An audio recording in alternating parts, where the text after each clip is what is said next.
Welcome back to the Undervalued Investor YouTube channel, where today we're talking about Microsoft outpacing Apple, becoming the largest company damn near on the planet. The publicly traded market's at $2.88 trillion as we review the variety of differences between these two companies, what the future may hold. And if that is a conversation you'd appreciate, as always, hit that like button, because Microsoft's trading for around a $2.88 trillion market cap with a very high price to earnings multiple of 37. But Microsoft, unlike Apple, has been moving more toward basically subscription-based, cloud-based, and software-based services. Because if we go into the statistics of the business, we can notice there's a really huge profitability margin with an operating margin of 47.59%. I want you to keep that in mind as we kind of just take a quick peek at how Apple's been performing here in comparable, which is currently trading at a bit of a more favorable value, around a 30 price to earnings multiple, but this comes into play with growth. We've got a $2.875 trillion market cap, so slightly behind the likes of Microsoft. But if we take a look at the statistics, we'll notice that their profit margins and operating margins aren't nearly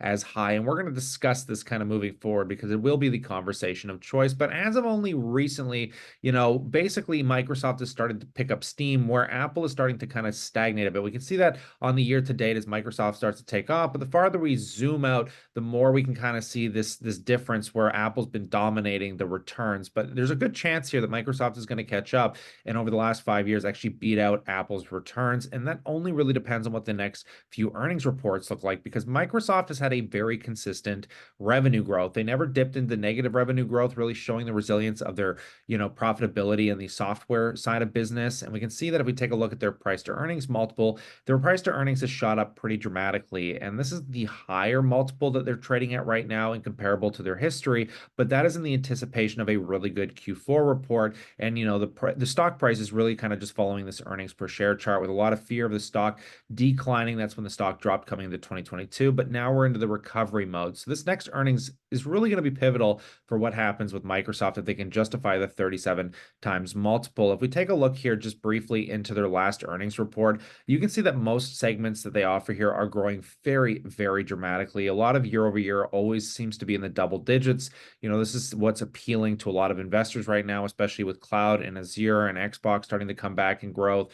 A lot of awesome stuff. But if we take a look, I want you to just pay most attention to some of their assets and liabilities here. If we scroll down and we just kind of take a look, we can see that Microsoft has about 445 trillion in assets against about 225 billion in liabilities, meaning they have over 200 billion dollars in underlying assets. And if we just scroll down, we can actually see the segment growth that they have, and their segment growth is very intriguing because you have productivity and business process, you got intelligent cloud and more personal computing. And basically more personal computing has been the slowest for growth, whereas intelligent cloud is the fastest segment of growth for them next to productivity and business processing, right? So we can see that it's mostly cloud, and we're seeing this with Amazon, we're seeing this with Apple. A lot of this is all coming down into cloud growth, which is very intriguing as, everybody shifts to the online and, cloud-based services. So let's take a look at Apple and comparable.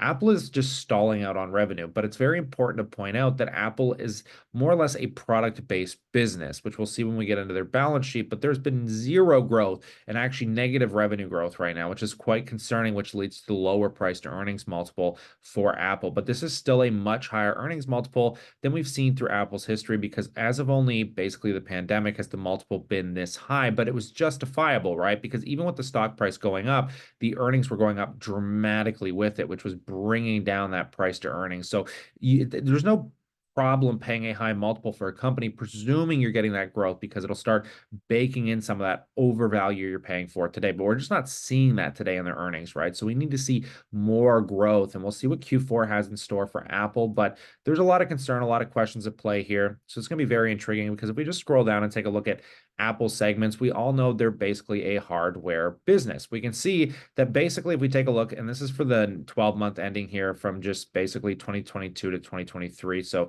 keep that in mind. But we can see that their iPhone sales have actually declined. MacBook sales have dramatically declined by almost $11 billion. iPad sales have declined. Wearable and home services have declined. And the only thing growing for them, just like all other business, is services, which comes into cloud, comes into streaming, comes into like basically everything that is, providing the real value and high margin for the business as it stands in this moment. So there's going to be a lot of anticipation to see if this is a true sign of an economic slowdown for Apple, if this is the end of Apple's growth. And we'll just have to kind of keep in mind what happens too with VR, as a lot of people are anticipating it as an overvalued product that is not going to see the same kind of growth and comparable to the likes of Meta's Quest 3, but who knows? Time will truly tell here. And the other big concern is incomparable to the assets, right? Because, Apple's sitting on 352 billion in assets and about 100 and, well, basically 290 in total liabilities, which gives them a much lower underlying asset base than even the likes of Microsoft. I mean, that's less than 100 billion, right? So there's a lot of concern into the future of what Apple can kind of sustain for the growth and margins. But again, keep in mind, Apple is a truly resilient business, and they shouldn't really be going anywhere anytime soon. Obviously, I mean, it is such a fundamental base to reality today. It is a huge segment of our world, and as people may slow down on how often they replace their phones, they're still going to replace their phones with an iPhone. It's just a matter of, is the business overvalued today? And that question can only be defined as earnings come into play. So we're going to have to keep an eye out and see if Microsoft can just justify the high valuation, and if Apple can, start seeing a little bit of growth into the future. Either way, both these businesses are very expensive and they have a lot to hold up to, but they've proven themselves in the past. So it's very likely that they could prove themselves into the future. But that's a question I'll pass off to you. I'd love to know what you think in that comment section below.